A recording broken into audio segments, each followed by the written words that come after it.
Bien, tenemos al ingeniero José Israel Cuello. Adelante, Carlos.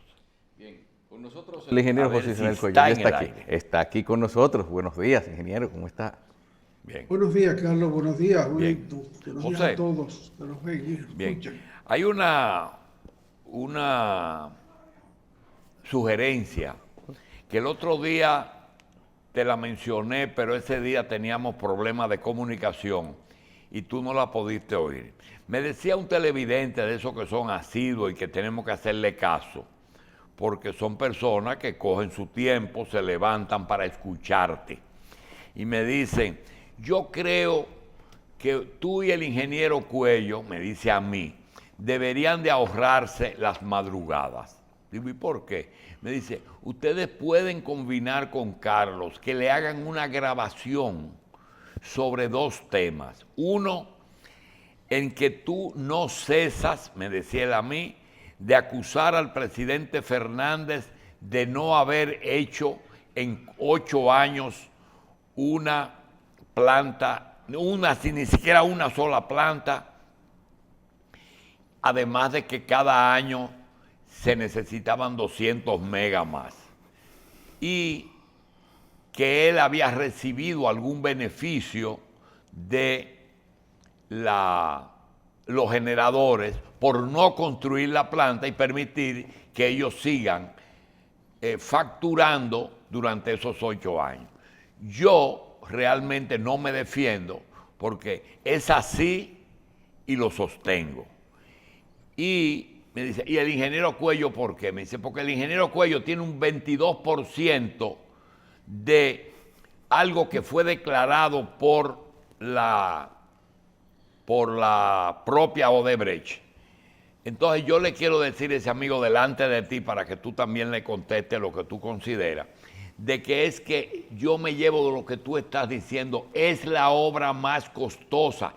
No estoy hablando de la sobrevaluación, estoy hablando de que en términos generales, si fuera de 2.000 millones, 2.000 millones de dólares fue la obra más costosa que se ha hecho. Por tanto, nunca serán pocos los comentarios que se hagan en torno a la planta de Catalina. Quería decir eso y quería decirlo delante de ti porque no es un comentario que sobra, sino que pocas veces se dirá si se toma en cuenta de la importancia que tiene esa obra. Lo otro es que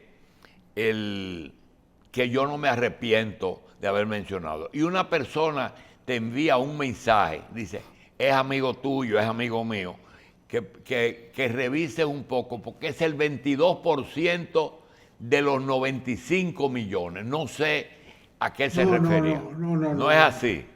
El 22% de la totalidad de las contrataciones que ellos hicieron en este país, que se reservaron para fines de propinas, coimas y sinvergüenzadas. Eso es una suma brutal. Naturalmente, en el enjuiciamiento que hizo el anterior procurador, no se incluyó la planta de Punta Catalina. Ya se reduce a una tontería el asunto. Pero el 22% de todo lo que se hizo sin Punta Catalina es mucho más todavía que la tontería por la cual están investigando a esta gente. Y ahora cuando están sumando los bienes y males que ellos han acumulado, resulta que le va a dar más de los 26 millones. Entonces eso no cuadra por ninguna parte. La acusación hay que hacerla alrededor del 22% de la totalidad de cosas que se contrataron, incluyendo Punta Catalina. Si no, ese juicio no tiene sentido. Ese es un juicio sencillamente para encubrir una defraudación o para no hacer justicia. Bien. Como lo dijo la actual procuradora en un momento estelar de su existencia y de la existencia de la justicia dominicana. Lo dijo delante del presidente de la República y delante del propio procurador, que ese expediente estaba viciado de nulidad. Bien. Y no solo viciado de nulidad en el sentido jurídico, sino además en su contenido, en los elementos que lo compusieron. Porque se llegó a un acuerdo con aquella gente de que, bueno, es lo que le dieron a Rondón, lo que se le pagó a Rondón. Esa es la referencia. 96 millones de dólares. Una pregunta. Pero eso no puede ser la referencia, porque Rondón trabajaba para ellos. Rondón tenía que cobrar algo, de manera que no es este número. Y posteriormente ellos dijeron que reservaban el 22% en su contabilidad. La reserva contable significa que si tú no lo gastas, se convierte en ganancia. Bien. Cuando se hace una reserva contable, es para esos fines. Bien, José, y en el caso de que se ha sido muy reiterativo, en que se ha repetido mucho, tanto lo que digo yo, que no quiero involucrarte en eso porque es una acusación, y el señalamiento que tú haces de que se ha dicho demasiado lo del 22. Yo creo que el 22 es una suma que hay que decirle a muchos, si es cierto, ¿verdad? Pero fueron ellos que lo dijeron. Eso está en los documentos de sus declaraciones en justicia. No en privado, en justicia. Bien. Ellos declararon que reservaban el 22% de todos los compromisos que hacían en América Latina. Bien. José, las elecciones de Estados Unidos. Adelante. Mira, primero vamos a tratar la situación de Perú rápidamente, porque es muy cambiable. Francisco Sagasti será a partir de hoy el nuevo presidente interino de Perú y el tercer mandatario que tiene el país en poco más de una semana, el cuarto en menos de 3 años. Dice? Si es que no lo han cambiado de anoche acá, porque yo esta información la tengo de anoche. Perú,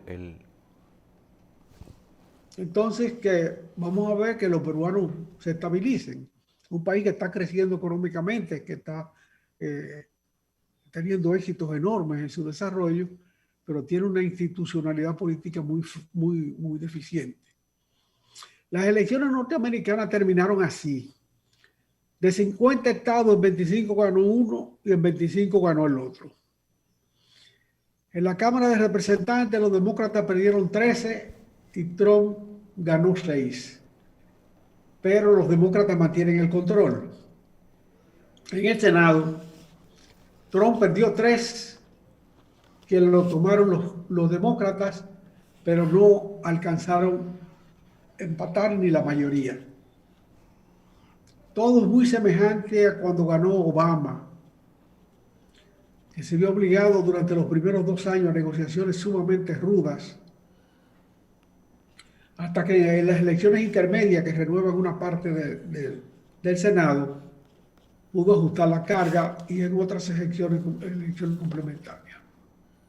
Ahora, el problema no está en cómo quedó uno, cómo quedó otro, porque el voto popular sí demostró que los demócratas ganaban como quieran. Pero el problema, reitero, no está ahí, sino que Trump, de tanto hablar de muros y de muros, terminó definiendo el muro norteamericano. El muro que divide a los norteamericanos. Y a la vez consolidándolo. El muro existía, el muro estaba alarmado, pero él lo definió, lo consolidó. Y en esa definición del muro, de esas dos partes que no se pueden entender de la sociedad norteamericana, que había deslumbrado siempre la humanidad por sus valores democráticos, queda pendiente la pregunta: ¿por qué se cancela un ministro de defensa en una coyuntura electoral? ¿Qué hay detrás de eso? ¿A qué viene aquello? ¿Qué pregunta equívoca se le hizo a ese señor que conllevó una cancelación fulminante? Al mismo tiempo, me negó a cumplir una orden de eliminar o reprimir una protesta de tipo electoral. Bueno, hay que presumir que algo de eso hubo. Estaba en el trance de la votación, en el trance de la definición de los números que podían variar en un sentido o en otro, y de repente cancelan el ministro de Defensa. Y se fue el paquete de la dirección del Departamento de Defensa. Ahí hay algo oculto que un día se sabrá, naturalmente, tal vez un libro, tal vez una declaración discreta. Pero a algo se negó ese señor cuando se produjo una cancelación que es muy habitual en el señor Trump. Pero estamos hablando de un departamento un poco más delicado. No son las muchachas que hacen las relaciones públicas y las direcciones de los actos, las coordinaciones de los actos. No, estamos hablando de una gente con poder de una aventura. Bien, pero fíjate que coincidencialmente, ayer, en el momento más alto de la crisis norteamericana y su definición, los países que dan al Pacífico, a los que Trump hizo el primero de sus desastres, firmaron el convenio de reducción de aranceles que les vincula de inmediato. Eso es un mercado común inmenso que amarra en una economía coordinada a la tercera parte de la economía mundial, donde naturalmente el socio mayor es China. Y otro socio muy importante es Japón. Una rabieta de Trump lo hizo salir de ese acuerdo. Sencillamente se fue, como canceló ahora el ministro de Defensa. Eso significa un aislamiento de parte de Estados Unidos que el nuevo presidente tratará de corregir, como ya ha dicho que va a corregir los otros aislamientos que hizo por orden ejecutiva el presidente Trump. Lo que por orden ejecutiva se hizo, por orden ejecutiva se deshará, dijo el nuevo presidente. Sin embargo, el problema para los Estados Unidos es que ya firmado el convenio, que se discutió entre todos los que lo componen, su incorporación a él será por simple adhesión, aceptando todo lo que se ha acordado, porque ellos se retiraron de la discusión. Es exactamente lo que le pasó en tamaño chiquito a la República Dominicana con el DR-CAFTA, al cual se adhirió y tuvo que aceptar situaciones como las que están viviendo los arroceros hoy, que deben recibir las importaciones de arroz subsidiadas por parte de Estados Unidos como elementos de competencia en su producción, lo que los obliga, que no lo piensen más, a transformar sus siembras. Eso no es un problema de revisar y discutir internacionalmente. Es un acuerdo internacional que ya no tiene posibilidad de modificaciones porque los plazos terminaron y las posposiciones que se hicieron como un arreglo para tranquilizar las aguas ya se vencieron. Siembra en piña, que tiene mercado de exportación seguro, y que se importe el arroz norteamericano con subsidio yanqui, que a los dominicanos les sale más barato. Los arroceros hablan de que 100.000 personas participan en la producción arrocera. Es cierto, pero esas 100.000 personas también son consumidores de arroz. Y no solo ellos, el resto de los dominicanos. De manera pues que si sobre la base de un acuerdo el dominicano puede tener arroz subsidiado de Estados Unidos, lo que le conviene al país es recuperar esas tierras y sembrar otras cosas. Las tierras son muy buenas, tienen toda esa irrigación, porque el arroz se hace en tierra mojada. Es muy poco el arroz de secano. Y el país tiene la frontera agrícola agotada. No hay grandes extensiones de tierra para sembrar cosas más valiosas. Okay. Ingeniero, nosotros hemos visto unas imágenes y hay una de estas que se las vamos a mostrar en pantalla precisamente, que nos da una idea de cuántas cenizas del carbón de Punta Catalina se han acumulado a través del tiempo, si nuestro director nos las muestra. Entonces, y uno dice, oye, precisamente debería haber un plan de aprovechamiento incluso cercano de lo que son esas cenizas, sobre todo cuando se ha planteado y hasta se ha ofrecido la conclusión de lo que son una avenida de circunvalación en Baní. Y yo digo, y uno ve la cantidad comparada con lo que es. Entonces, ¿sería viable y asequible la tecnología para poder aprovechar toda esa ceniza en materiales de construcción? Absolutamente sí. Ahí lo que están haciendo es un bloque que se va a consolidar Bueno, de un cemento endurecido. Mire cómo la cantidad comparada con el tamaño del bulldozer se da cuenta de cuánta ceniza es que estamos hablando precisamente. En 2 o 3 años eso va a ser una montaña. Una pirámide de Egipto. Sí, eso es una negligencia. En México hay tres productoras energéticas de ese tipo de Punta Catalina, tal vez con más capacidad. Y las tres están vendiendo la ceniza que se produce ahí como sustituto del cemento. Los fabricantes de bloques en México compran a 3 el cemento. Y los que compran las cenizas compran a 1, o sea, a la tercera parte. Y esa ceniza no se necesita más nada agregado, más que echarle agua y consolidarla, como se hace en las prensas de bloques.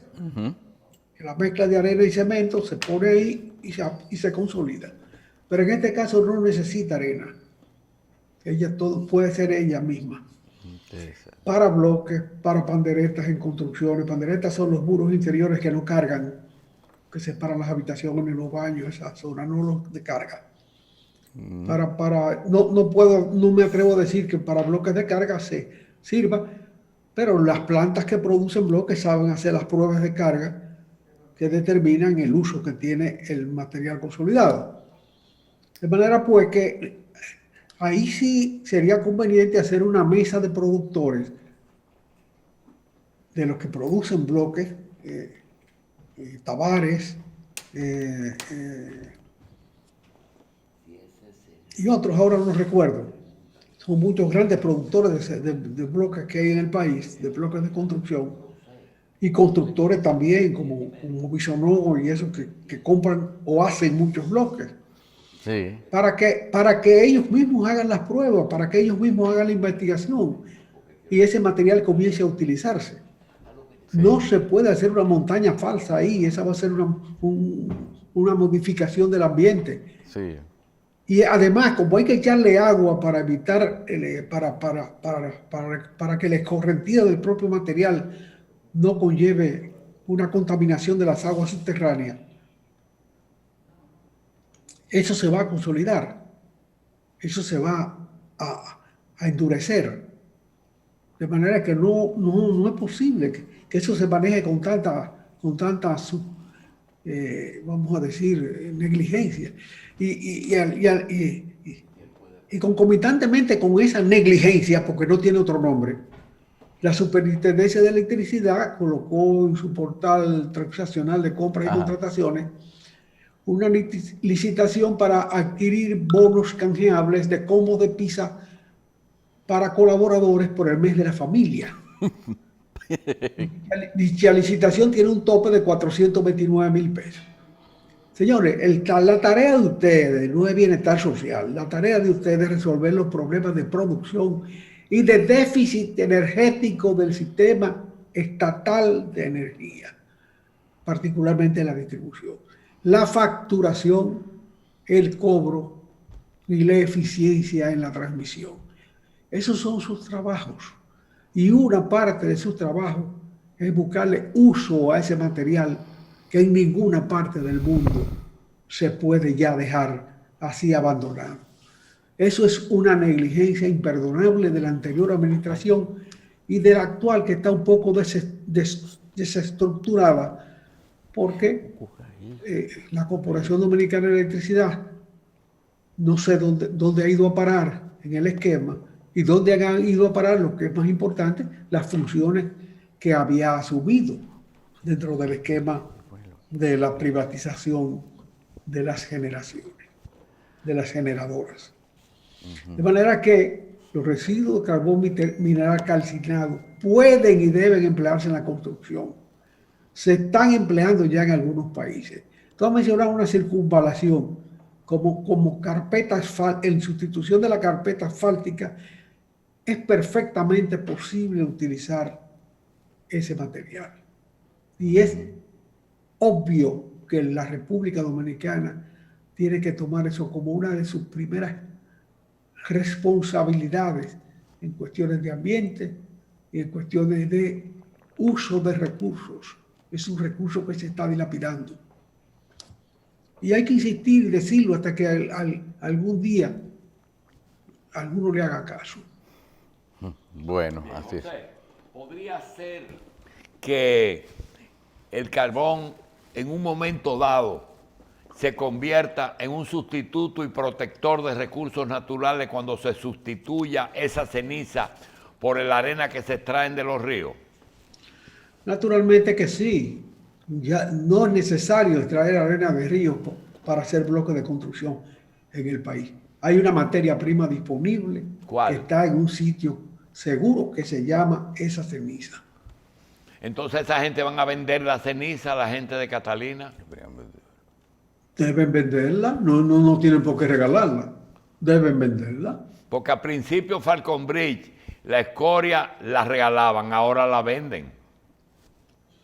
Oh, pero claro, se puede regalar para que induzca el uso. Sí. Pero eso tiene valor, eso no tiene por qué regalarse.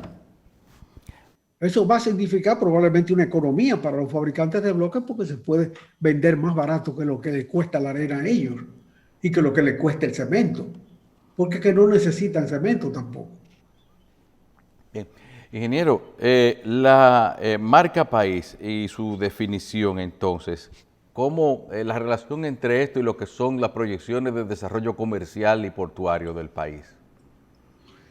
Fíjate, el martes que hicimos en el programa anterior, después del programa, tuve la dicha de leer una nota escrita por Inés Aispun, la directora del periódico Diario Libre, y firmada,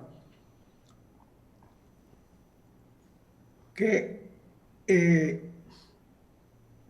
resume la idea de la marca país.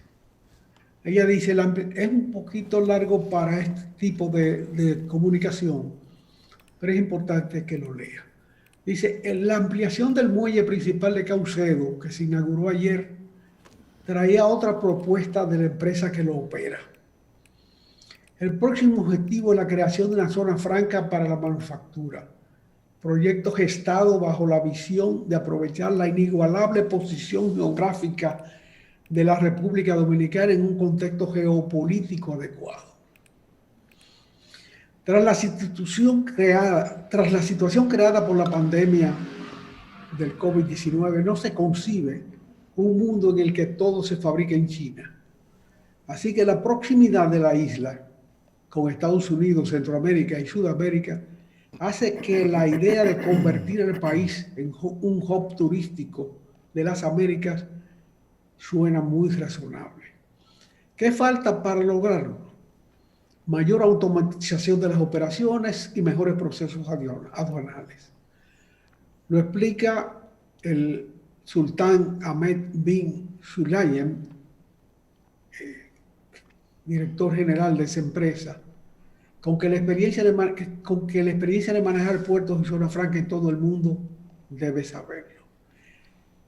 ¿Y qué hay del empleo que eliminaría la automatización? Dice, ya no estamos en los tiempos del trabajo de fuerza o manual. Es el tiempo del trabajo del cerebro y las ideas. Los puestos de trabajo que se crearán serán de mejor calidad y por tanto mejor remunerados. Volvemos, por tanto, al campo de la educación y la competitividad de lo que tanto hablamos y tanto sufrimos. Lo peor del parón del comercio mundial ya ha pasado y las perspectivas para el 2021 son muy buenas en este campo. Haya vacuna o no, mejor estudiar. Aprovechar la ubicación del país en el mapa mundial es otra prueba que se abre y tiene los vientos a favor. Ese editorial resume la idea de la marca país. ¿Cuál es la idea de la marca país? La posición geográfica. Eso es lo que hay que destacar. Lo que puede vender el país para el turismo, para la economía, para todas las relaciones internacionales, es la posición geográfica. Y yo agrego, ya eso es parte de ese editorial, que eso se resume en un verso de Pedro Mir. Estamos situados en el mismo trayecto del sol. Eso, alrededor de esa idea, de ese verso, se construye la marca país. Naturalmente, nadie tiene por qué asumir la responsabilidad de esa marca. Hay un debate abierto. Pero esa nota editorial del periódico, escrita por su directora, es una nota que ilustra el camino de los elementos que definen esa marca país. Por eso me he permitido leerlo. Bien. Bueno, ingeniero, muchas gracias por el día de hoy. Nos encanta escucharle siempre y nos veremos entonces el próximo viernes con otros temas de interés para todos. Gracias, ingeniero. Aquí estaremos el viernes. Muy amable, gracias a usted. Vamos a una pausa.